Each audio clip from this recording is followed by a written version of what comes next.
아버지 하나님, 천지의 창조주를 믿습니다. 나는 그의 위라신 아들 우리 주 예수 그리스도를 믿습니다. 그는 성령으로 잉태되어 동정녀 마리아에게서 나시고 본디오 빌라도에게 고난을 받아 십자가에 못 박혀 죽으시고 장사된 지 사흘 만에 죽은 자 가운데서 다시 살아나셨으며 하늘에 오르셔 전능하신 아버지 하나님 우편에 앉아 계시다가 거기로부터 살아있는 자와 죽은 자를 심판하러 오십니다. 나는 성령을 믿으며 거룩한 공교회와 성도의 교제와 죄를 용서하는 것과 몸의 부활과 영생을 믿습니다. 아멘. 찬송가 406장입니다. 찬송가 406장.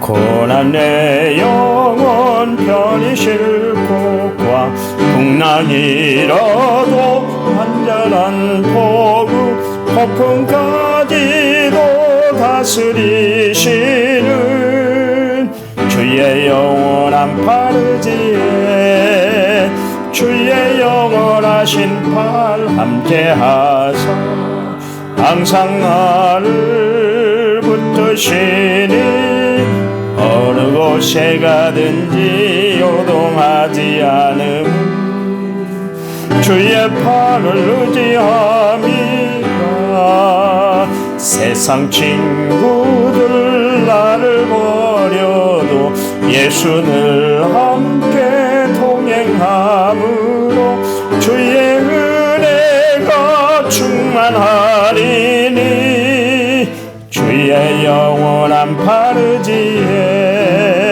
주의 영원하신 파 함께하사 항상 나를 붙드시니 어느 곳에 가든지 요동하지 않음 주의 팔을 의지함이라 나의 믿음이 연약해져도 미리 예비한 힘을 주시며 위태할 때도 안보하시는 주의 영원한 파르지에 주의 영원하신 팔 함께하사 항상 나를 붙드시니 어느 곳에 가든지 요동하지 않음 주의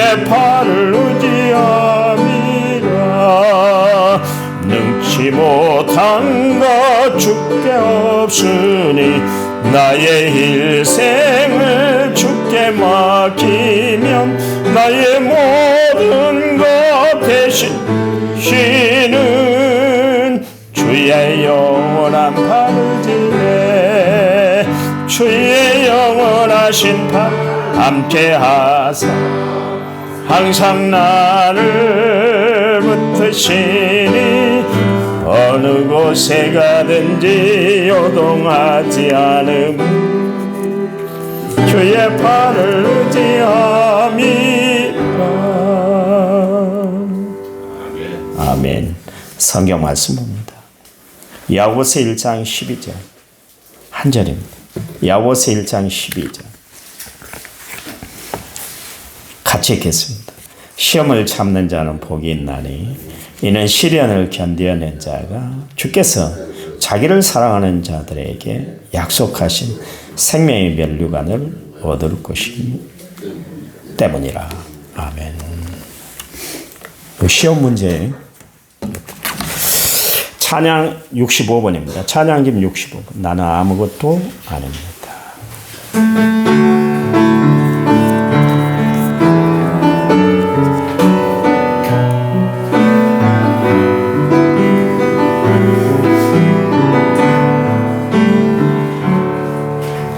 나는 아무것도 아닙니다.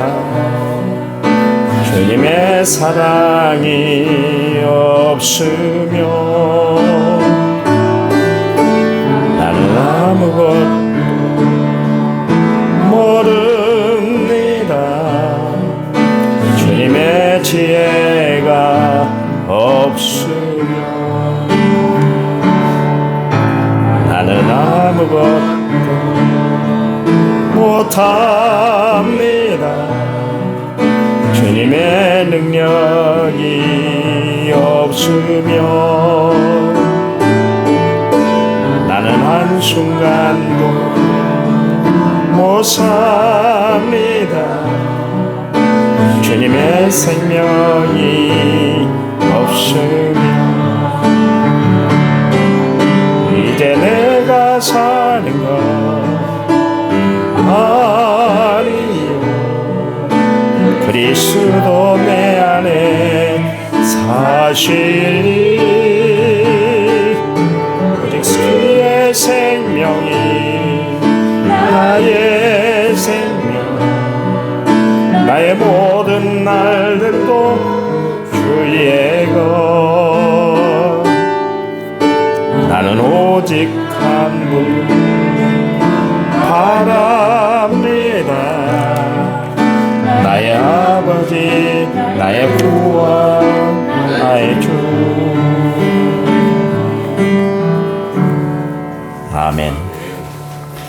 1차 먼저 6602번 제물을 제가 하나님 앞에 드렸습니다. 그 세상을 살다 보면 뭐 일기가 좋을 때도 있고 또 굳을 때가 있잖아요. 우리 인생에도 그렇습니다. 뭐 형통한 날만 계속 있는 것이 아니라 또 공고한 날이 우리에게 오기도 해요. 성경에 보니까 형통할 때는 좋은 일을 만났을 때 기뻤을 때는 찬송하라 그랬어요. 그리고 막 공고한 날 고난을 맞이했을 때는 기도하라 그렇게 이야기를 하고 있습니다. 우리의 삶에 있어 가장 중요한 것은 기도하고 찬송하는 삶이다 그런 이야기입니다. 바울과 실라가 빌립보 감옥에 갇혔을 때 절망이었잖아요. 그럴 때 그들이 했던 것이 뭐냐면 한밤중쯤에 일어나가지고 하나님 앞에 먼저 기도하고 찬송을 했더니 착고가 풀리고 옥문이 열렸잖아요. 그 이야기는 무슨 이야기냐면 힘들고 어려울 때 고난의 와중에 있을 때 내가 어찌할 바를 모르고 있을 때 그때 하나님 앞에 찬송하고 기도하면 기적이 나타난다 그런 이야기입니다. 여러분 힘들고 어려운 일들이 참 많이 있잖아요. 세상 살다 보면 참 어려운 일들이 참 많아요. 그럴 때 꼭 기억해야 될 게 포기하고 주저앉는 사람들이 아니라 그때 하나님 앞에 무릎 꿇고 기도하는 찬송하는 성도들이 되시기 바랍니다. 시편 88편 9절 말씀에 보면 내가 매일 주를 부르며 주를 향하여 나의 두 손을 들었습니다. 고라자손이 지은 시인데요. 너무 형편이 어렵고 힘들 때 이 시가 쓰여졌어요. 그 내용이 뭐냐면 1절에 보면 내가 주야로 하나님 앞에 부르짖습니다. 촌놈을 다투어서 하나님 앞에 내가 기도합니다. 아침 저녁 물불을 안 가리고 지금 제가 기도하고 있는데 이유가 뭐냐면 하나님 그래서 내 부르짖음에 귀를 좀 기울여 주세요. 그렇게 이야기를 하고 있습니다. 내 삶이 수월에 너무나 가깝습니다. 지옥 같은 생활이에요. 너무 힘들어요. 복잡해요. 낭망스러워요. 왜 이렇게 문제가 많고 힘들지 모르겠어요. 그러면서 지금 이야기를 하고 있거든요. 그러면서 자기 형편 처지에 대해서 이야기를 하는데 나는 지금 무덤에 내려가는 것 같습니다. 완전히 나는 갇힌 삶, 무덤이란 거 갇혀버렸잖아요. 죽어서 묻혀있는 삶 아닙니까? 아무것도 못하고 용신도 할 수 없는 그런 상황이 됐어요. 하나님 어떻게 해야 됩니까? 나는 죽은 자처럼 되십니다. 할 말도 없어지고 행동할 수도 없고 아무것도 내가 할 수가 없네요. 그럴 때 그가 했던 것이 뭐냐면 바로 그 이야기예요. 내가 매일 주를 부릅니다. 그리고 두 손을 높이 들겠습니다. 그 이야기는 무슨 이야기냐면 나는 끝까지 주를 의지할 거예요. 하나님 앞에 내가 두 손을 들고 주님 앞에 나가니까 하나님이 해결해 주셔야 됩니다. 예수 믿는 사람들은 어떻게 살아가는가? 내가 해결할 수 없는 일을 만났을 때, 힘든 일을 만났을 때, 그때 주님 앞에 나와서 내 형편과 처지를 다 아뢰고 살아가는 것, 이게 신앙인들이 해야 할 일이에요. 여러분, 힘든 일이, 어려운 일이 있을 때 쉽 포기하지 말고 끝까지 하나님 붙들고 살아가는 성도들이 되시기를 바랍니다. 그 야고보가 이야기를 하는데, 지난 시간에 우리 인생은 지나가는 것이다. 세잔할 것이다. 그래서 인생의 연약함, 또 인생의 유약함에 대해서 이제 그렇게 이야기를 하고 있습니다. 그것을 깨달아야 돼요. 우리는 착각하는 것이 뭐냐면 천년이고 만년이고 살 것처럼 그렇게 살아갑니다. 여러분, 세상 권세 끝까지 가든가요? 우리나라 역대 대통령들을 보시면 압니다만 그들의 말로가 어땠습니까? 큰 소리 치고 권력을 잡았을 때 큰 소리 쳤지만 결국 손 놓고 나니까 다 그렇잖아요. 우리가 그 현실을 보잖아요. 세상에 우리가 의지할 것은 하나님밖에 없다는 것을 알게 돼요. 왜냐하면 인간은 유약한 존재이고 세잔할 수밖에 없기 때문에 그렇습니다. 지나가는 인생이니까 너무 그 세상 것에 집착하고 막 연연하고 살지 마세요. 이것 또한 지나가리라. 그런 신앙으로 살아가시기 바랍니다. 동생네가 목회하면서 참 어려움을 겪었잖아 그랬잖아요. 심지어 교인들이 목사님 교회 출입 못하도록 만약에 주일날 설교를 하러 오려면 교회 문을 박아버리겠습니다. 그런 교인들이 있었어요. 참 나는 지금까지 우리 그 매제를 대하지만 세상에 그런 사람은 없는 것 같아요. 순박해. 진짜 순수함 그대로예요. 근데도 교인들이 악을 품으니까 그런 생각을 하더라고요. 그때 우리 매제가 늘 그의 식구들을 또 사모에게 했던 이야기가 뭐냐면 이것 또한 지나가리라. 그 당시에는 참기 힘들고 어렵고 복잡한 일이었지만 그거 이겨내니까 하나님이 역사하시는데 지금은 평안 가운데 교회를 옮겨서 목회를 해요. 둘째 아들이 지금 서울신학대학 다니고 군목시험을 봐서 군목시험이라는 것은 사실 신학대학생들에게 사법고시나 마찬가지로 힘든 것인데 합격을 해서 지금 학교를 다니고 있습니다. 하나님이 또 다른 방법으로 그렇게 역사해요. 그때는 참기 힘들고 어려웠지만 그거 이겨내니까 하나님의 고난 중에도 역사하시는 것을 알 수가 있어요. 우리가 지금 잠시 잠깐은 막 힘들어서 막 복잡하고 막 속에서 막 불이 나고 그런다 할지라도 이것 또한 지나갈 줄 믿으시기 바랍니다. 왜냐하면 하나님이 섭리하시기 때문에 그래요. 만약 그냥 저절로 풀어진다는 것이 아니라 하나님이 섭리하시기 때문에 그러는 거예요. 요셉이 참 대단한 게 요셉은 뭡니까? 예수님의 표상이다. 그렇게 이야기를 하잖아요. 요셉을 통해서 예수님의 흔적을 발견할 수 있다. 그렇게 이야기를 하는데 요셉이 얼마나 억울한 일을 많이 당했나요? 형들의 시기심에 의해서 결국 애굽의 종으로 노예로 팔려갔잖아요. 자유가 없는 몸이 됐잖아요. 그런데도 불구하고 형들을 향해서 이를 갈지를 않았지 않습니까? 보디발의 아내가 괜히 무고하게 자기를 모함해가지고 결국 감옥에까지 갇히게 됐잖아요. 얼마나 억울한 일이에요. 하고 싶은 말이 얼마나 많았겠어요. 세상에 뭐 이런 세상이 다 있어. 나는 그냥 살아가는 것뿐인데 왜 이렇게 하나님을 신뢰하고 의지하고 살아가는 왜 이렇게 어려움이 많은 거야. 그러면서 자신을 환탄하고 세상을 비관하지 않았잖아요. 오히려 그때도 열심히 일했어요. 감옥에 갇혔는데도 얼마나 열심히 일했던지 요셉에게 모든 것을 다 맡겼잖아요. 그랬더니 결국 어떻게 되었습니까? 그 고난이 다 지나가고 나니까 애굽의 총리 대신 돼서 결국 하나님의 역사의 손길을 이루는 위대한 사람이 됐잖아요. 그러니까 우리가 힘들고 어려울 때 절망하고 포기하며 살아가는 것이 아니라 이 또한 지나가리라. 왜? 거기는 하나님의 섭리의 손길이 있기 때문에 그런 거예요. 여러분 힘들죠. 어려운 일이 많이 있잖아요. 왜 이러지? 나한테는 왜 이런 일들이 계속 쌓이는 거야. 그럴 때 하나님 더 의지하고 하나님 바라보고 살아가는 성도들이 되시기 바랍니다. 사실 전도서 12장 1절에서 2절 말씀에 너는 청년의 때에 너희 창조주를 기억하라. 그 공고한 날이 이르기 전에 나는 아무 낙이 없다고 할 해들이 가깝기 전에 해와 빛과 달과 별들이 어둡기 전에 바람 뒤에 구름이 다시 일어나기 전에 그리하라 그랬습니다. 여러분 하나님이 우리를 부르시는 그날까지 우리는 창조주 하나님을 기억하고 바라보고 살아가는 성도들이 되어야 할 줄 믿습니다. 오늘 본문에는 이제 시험에 대해서 이야기를 하고 있는데 시험에는 두 가지가 있다고 그랬잖아요. 하나님이 주신 시험, 테스트입니다.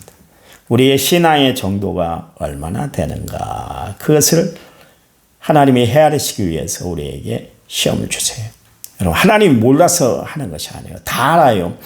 왜냐하면 어려움 담할 쯤에 이야기는 하나님이 다 알고 있다는 거예요. 우리에게 무엇을 주신다 그랬어요? 피할 길을 주신다. 몰라서 우리에게 시험을 하는 것이 아니에요. 그 정도의 시험을 이길 수 있는 능력이 있다는 것을 알고 주는 거예요. 여러분 무거운 짐을 20kg나 되는 쌀가마니를 초등학생에게 매이는 사람이 어디 있어요? 아무리 부모가 악하고 자식을 천대하게 키운다 할지라도 그러질 않아요. 그에 맞는 무게만큼 그에게 짐을 주는 거예요. 마찬가지 하나님도 마찬가지다 그런 이야기입니다. 또한 하나 있습니다. 그건 마귀가 주는 유혹, temptation이 있습니다. 테스트는 하나님이 우리의 신앙을 경고케 하기 위해서 주시는 하나님의 시험이고 유혹은 마귀가 우리 신앙, 우리의 삶을 무너뜨리기 위해서 오는 유혹거리예요. 그러니 시험은 온전히 받아들이고 이겨내야 되고 유혹은 단단히 물리치고 승리해야만 되는 거예요. 여러분 학교를 다니면서 통과한 과정이 있는데 시험을 통해서 통과하지 않습니까? 마찬가지예요. 하나님은 우리를 테스트하심으로 말미암아 우리 신앙의 업그레이드를 시키기 위해서 그러신다. 그런 이야기입니다. 한 번에 예수님이 제자들과 함께 가이사랴 빌립보 지역에 이르렀을 때 그들을 테스트했잖아요. 야, 사람들이 나를 누구라 그래? 그랬어요. 그랬더니 제자들이 이야기하는데 어떤 사람은 세례 요한이라고 그러는데요. 어떤 사람은 엘리야라고 그러고 또 어떤 사람은 예레미야라고 그러고 어떤 사람은 선지자 중에 한 사람이라고 그러던데요. 그렇게 이야기를 했어요. 그랬더니 예수님의 제자들에게 묻잖아요. 그렇다면 너희들은 나를 누구라고 하느냐? 이게 테스트인 거예요. 테스트. 나는 도대체 너희에게 누구냐? 그런 이야기입니다.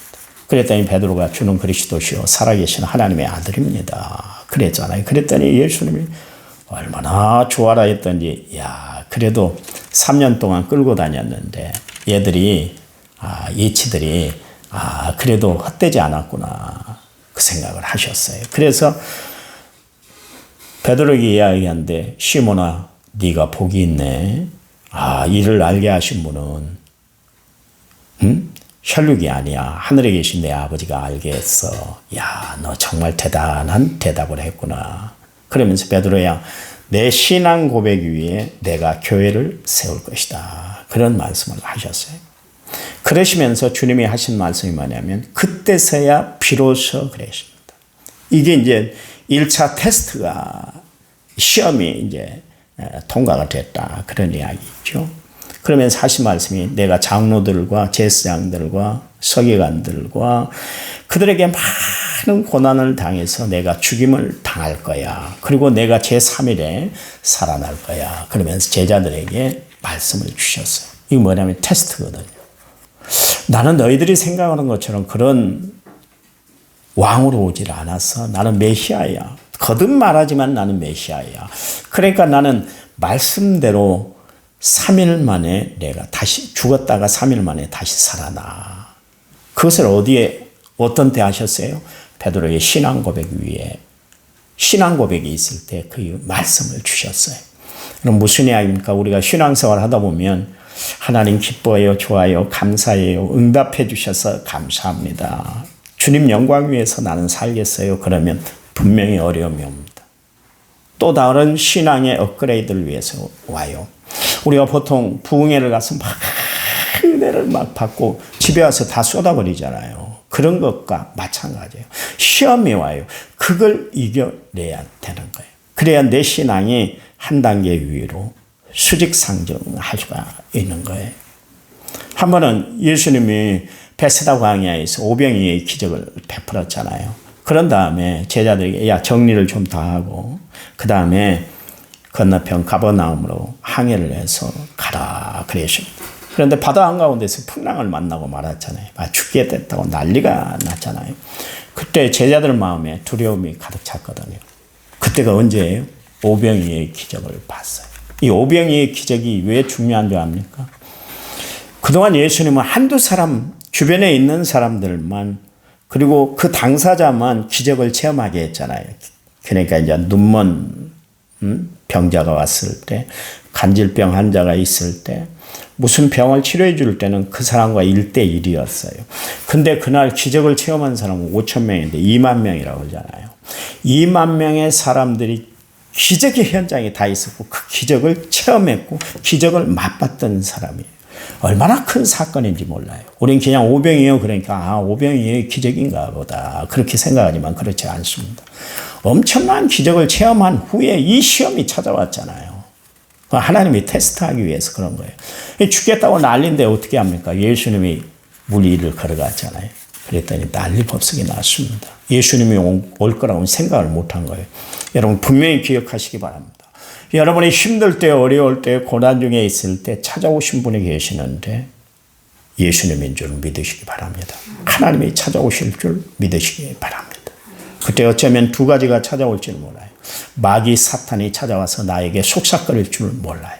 그거 이겨내셔야 되고 주님이 다가오셔서 내니 안심하라 걱정하지 마. 이 음성을 듣는 성도들이 되시기 바랍니다.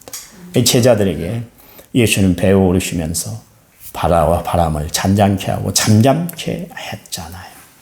그리고 나야, 내가 누구야? 내가 너희들의 누구야? 다시 한번 테스트를 한 거예요. 테스트. 여러분 하나님은 우리에게 수시로 이런 테스트를 할 거예요. 그때 합격점을 받는 믿음의 성도들이 되시기 바랍니다. 우리 남은 성결교회 성도는 힘들고 어려울 때 절망하고 좌절을 선택하는 자들이 아니라 소망 중에 하나님을 바라보고 믿음의 정진을 이루고 하나님의 온전한 뜻을 성취하고 살아가는 성도들이 되시기를 간절한 마음으로 부탁을 드립니다. 하나님 감사합니다. 힘들고 어려울 때, 복잡할 때, 낭망스러울 때, 아무것도 보이질 않을 때, 그때 하나님은 우리에게 다가오셔서 손을 내밀어 주시고 일으켜 세워주시는 줄 믿습니다.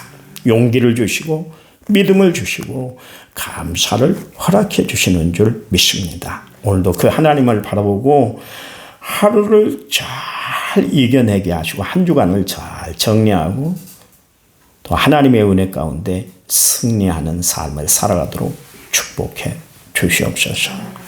이제는 길이요 진리요 생명 되신 우리 주 예수 그리스도의 은혜와 하나님 아버지의 지극하신 사랑과 성령님 위로교통원의 충만한 역사가 오늘 말씀을 받고 하루를 살아갈 모든 성도들 위해 이제부터 영원토록 함께 하시기를 간절히 축원하옵나이다. 아멘. 아멘. 합심해서 기도합니다.